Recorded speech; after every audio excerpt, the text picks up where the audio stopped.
guys, late Boy Scout here with Kitri from Letterman. Hey guys! We just got back from a factory tour.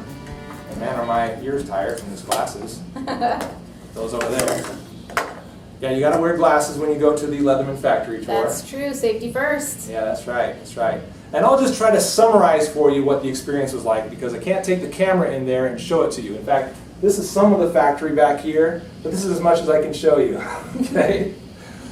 So I'll just give you a little summary. So here's what happened, right? The door's open, right? And Kitri has this cane, okay? And she's like swinging it around and stuff. And like we're walking in and she's like, there is no place I know that compares with pure imagination. It wasn't quite that good, but it was pretty close. And then there was like these trees with candy and like this river of chocolate. And am I thinking of a different place? There were 5 other people on our tour, but through a series of mishaps, they can't be with us right now. So, glad you made it through. Me too, me too. I'm really glad I made it through. Okay, we're messing with you. It wasn't really Charlie and the Chocolate Factory, but it felt like it. And Kitri, isn't that just as exciting for you? I mean, it's really cool, isn't it? Oh, it is. Getting out there and seeing that stuff come together, seeing the stuff start like this and end up like that. End up like this. End up like that. And we've got a big thing full of Lettermans here. This is amazing, guys. I need this book right here. I need this entire thing. So let's kind of summarize some of the experience and then talk about sort of the Letterman story. So when we first got down there, obviously we kind of started to look at, the first process was these sheets of metal, right? Now explain that to us. Well, our stainless steel comes in on big rolls, actually, and they go through what we call our fine blanking process. So that's actually where the individual pieces are punched out from the steel, or they go through one of our progressive punches that does a series of punches and folds at the same time. Okay, okay. So that's the first step. That's the first step. They're punched out of that metal, and then they're folded up. Yep. And then what happens to them after that? After that, they go into mass finish. Okay. Those were the tumblers that we looked at. Yeah. Full of ceramic beads. They actually get a nice polish on them after that. Yeah, and those ceramic beads, for those of you that are kind of trying to imagine what a ceramic bead looks like, just go and find some pebbles outside. They're probably about yay big, right? And they just look kind of like big rocks. Yeah. Really smooth, nice little rocks. That's right. Little river stones or whatever you might find. And they just kind of tumble through there. And that's pretty much the most efficient way to get them all deburred and finished like that, isn't it? Right. Okay, so from that point on, we've got these nice deburred pieces, either the frame That's right. or the little components. Inside pieces, yeah. And where do they go from there? They go actually off of our facility for heat treat and come back in. Okay. We talked about this on the floor, why you don't do the heat treat here. Why is that? There are some chemical processes involved with heat treating. We don't have any facilities on site to handle those kind of things. So we send those out. It's all here in the Portland area as well, though. Okay, So all right. Pretty quick turnaround. Yeah, that's cool. Yeah. So you send them out for the day or something and they're right back. That's right. Not necessarily, but for a Pretty little while. close. All right, so after everything's heat treated, ready to be assembled, I guess that's when they start getting assembled or finished? Actually, there's a few more finishing processes, and that involves putting the teeth on the saw blades, putting the fine edges on the knives, and just making sure that all the individual components are the way that they need to be when they're finally assembled. Okay, so for instance, I have a Letterman M.U.T here, and one of those processes would be to grind that blade from just a blank into something that's actually a blade, right? That's right. And so for this one in particular, we have a sort of a drop point there going on, almost a modified tanto. And that tip actually, I'll try to bring the camera in a little bit here. That tip actually, when it's unfinished, has like a little, what would you call it, a little lip. Little lip, Little lip going on right there. And what's the purpose of that? That actually allows us to get a finer point on the edge of it when we do grind it down. And so when you see it in the finished stage like this, that lip is completely gone, but you've actually got a really nice fine point that you wouldn't have otherwise. That's right.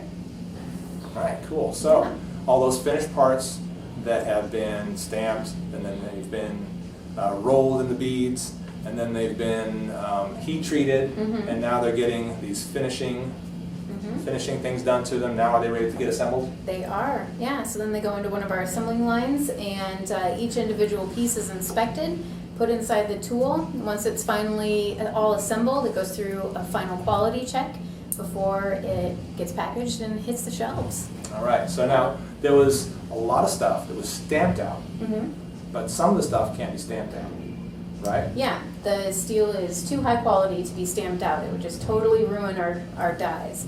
So those are actually done with a laser. Okay, so we're talking in particular about, like on this here, the Letterman Charge. Yeah, the S30V. The S30V steel has to be done by a laser. Yep, Has to be that's cut right. out by a laser. That's right. That's really cool. We didn't get to see the laser in action, unfortunately. Yeah, Maybe that next was a bummer. time. Well, we'll get you back here. Okay. For sure. Yeah. So that's really cool. Really cool process, though.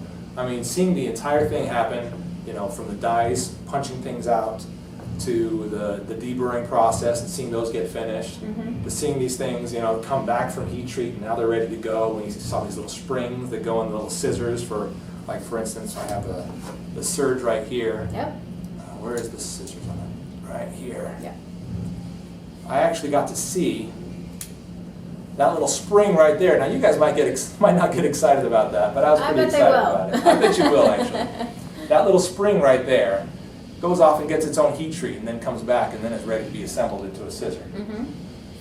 Yeah, everything has a very specific process. Yeah. It's a very specific process, but it's all done in the same building. Yeah, All the that's same, right. you know, some of the same machines. Our entire manufacturing facility is located right here in Portland, Oregon, and that's something that Tim Leatherman is very, very serious about, is keeping the whole operation in the Portland area. There's maybe one or two things like the heat treat. Yeah. And I think there was the die casting of the, you mentioned these, the plier heads are die cast. Exactly. Off-site. That's off-site. But about 60% of the processes for things like the plier heads that are cast off-site actually happen right here. So the things that actually make them operable happen here in Portland. Yeah, and we talked about, and we saw on the factory floor, saw these plier heads before they had been put together as a plier, just these two individual pieces without the rivet going between them. And seeing how those come together, and then seeing that big robot grind them down. That's right. I forgot what the robot's name was. T something or other. Abbott. And he's grinding things away and building pliers for us. One thing Kitri and I forgot to talk about was Leatherman's outstanding warranty, which offers 25 years of hassle-free repair or replace service. During the factory tour, I got to see the warranty department in action. Workers were disassembling tools to swap out broken parts, while also cleaning and lubricating the tools to make them good as new. I also saw a barrel full of old tools that were outdated or too far gone, whose owners had all been sent brand new tools. Then there were boxes after boxes of tools that were individually labeled with the owner's name and address. These were tools that the owners had specifically requested not to be replaced because they held unique sentimental value. I know from personal experience how great Leatherman's 25-year warranty is, but it was really cool to finally see it in action. So you talked about Tim Leatherman and how he's very insistent that so much of this happens here. Tell us a little bit about his story and how the Leatherman tool came about. Yeah. Well, Tim Leatherman, great guy. He actually went to school here at Oregon State University and was an engineer. And he went on a big trip to Europe with his wife in the mid-70s. And they stayed at some budget option hotels and purchased a $300 Fiat to get themselves around. And all he had on him was his Boy Scout knife. And he found that the tools that were on that knife didn't help him in some of the situations that he ran across. And so when they got back to the States, they decided to put together something that would have been useful back in Europe. And so he set out to make the perfect multi-tool. And so he told his wife, honey, I'm going to do this. It's going to take me a month or two. Just bear with me, as he's tinkering in his garage and making the original cardboard prototypes. About 7 years later, he had his finished tool, and he took it to a couple different places and said, hey, look at this. I got this prototype. Wouldn't you like to order it? And several places said, no, That's not what we do. That's a gadget or a gimmick. Finally, in 1983, he got his first customer, which was Early Winters, and Cabela's actually followed very quickly thereafter, and he was off and running. Mm-hmm. So, to say the least. Yeah, you went into some specifics when we were on the floor. You mentioned that Early Winters, I think, ordered like 200 or so. Yep. And they were gone pretty quick. Cabela's ordered like 200 or so, and they were gone before they knew it. Yeah, And then, they had put in several more orders before the original 200 had even been completed. Yeah, and then like before you knew it, they were on the cover of the catalog or something. Mm-hmm. The back cover The back of the catalog. cover of the catalog. Yeah. That had to just blow him away. It did. And so it went from being just a one-man operation, Tim in his garage, Yeah. to now we have about 450 employees. Yeah. Wow. And we'll be celebrating 30 years next July. Wow. Yeah. Wow. So, and not only all these employees, but the size of this building. You talked about how, as we were walking around in the first phase of it, that's where it all started. Yep. And then things expanded into a second phase, which is about the size of the first phase, right? Yep. And then to a third phase, which was, again, added on. And now we're busting at the seams again. And that's because of you guys. Yeah, thank you. All coming around and watching videos like this and wanting to buy Letterman tools. That's true. And guys like me, I guess, for showing them to you and making you want to buy them. That's right. You're hired. So, wow, this has been great. Good. I'm so glad that you could join us today. Yeah, it's been a fantastic time.